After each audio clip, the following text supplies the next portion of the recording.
Hello there, welcome to knowledge knack. Hopefully आपने मेरे channel को अब तक ज़रूर सब्सक्राइब कर दिया है, लेकिन अगर आप मेरे चैनल पर नए हैं और आपने अब तक इसको सब्सक्राइब नहीं किया है तो आई वुड रिक्वेस्ट कि आप इसे जल्दी से सब्सक्राइब कर दीजिए।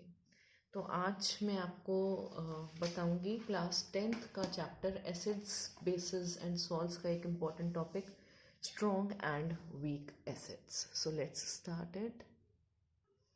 स्ट्रॉन्ग एसिड क्या है?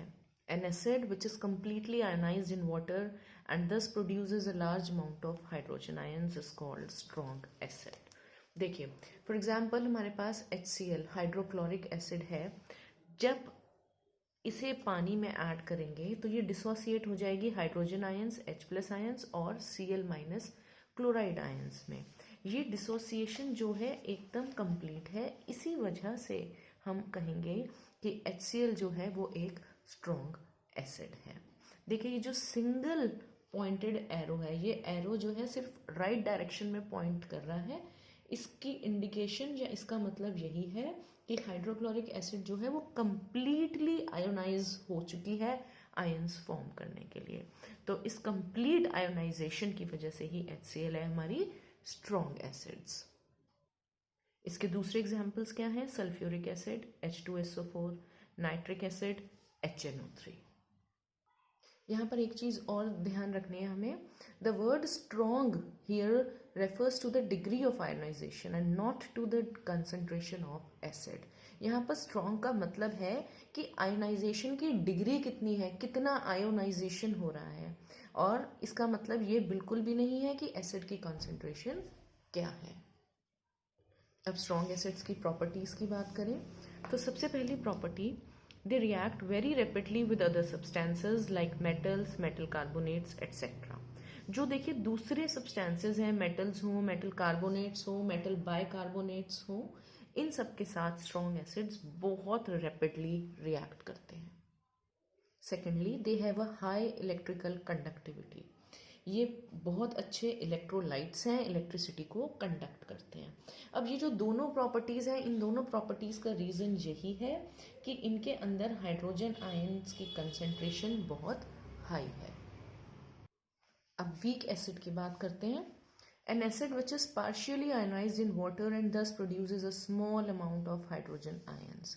देखिए, जो एसिड पानी में मिलने के बाद पार्शियली आयोनाइज हो, यानी कि जिसके आयंस पूरी तरह से 100% प्रोड्यूस ना हो और हाइड्रोजन आयंस की कंसंट्रेशन बहुत ही स्मॉल अमाउंट में हो, उसको हम कहेंगे weak acid. For example acetic acid CH3COOH, जब हम इसे पानी में डालेंगे तो दो तरह के आयंस बनेंगे इसमें, एसिटेट आयंस CH3CO- और हाइड्रोजन आयंस H+। अब देखिए, यहाँ पर अगर आप ध्यान दें तो हमने एक डबल एरो बनाया है। ये डबल एरो राइट और लेफ्ट दोनों तरफ पॉइंट कर रहा है। इसका मतलब ये है कि आयोनाइजेशन जो है वो कंप्लीट नहीं है, पार्शियल आयोनाइजेशन है, और इसी वजह से एसिटिक एसिड वीक एसिड है। इसके और एग्जाम्पल्स क्या हैं? Carbonic acid H2CO3 and sulphurous acid H2SO3। अब वीक एसिड्स की प्रॉपर्टीज की बात करते हैं।